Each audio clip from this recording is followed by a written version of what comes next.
وقوم إبراهيم وأصحاب مدين والمؤتفكات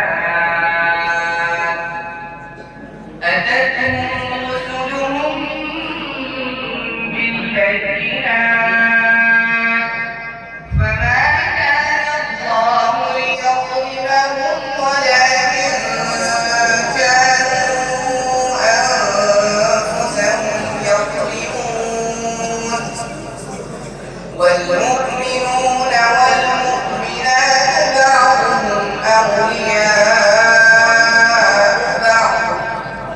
يأمرون بالمعروف وينهون عن المنكر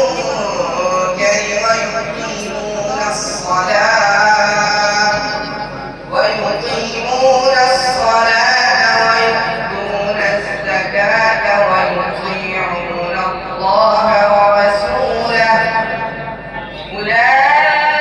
أولئك سيرحمهم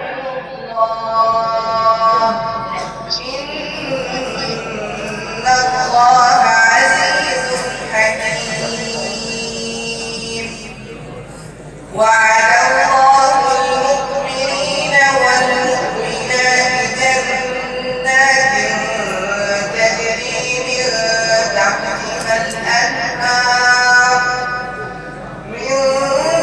تحتها الأنهار خالدين فيها ومساكن طيبة في جنات عدن ورضوان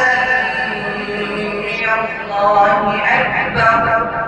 ذلك هو الفوز العظيم.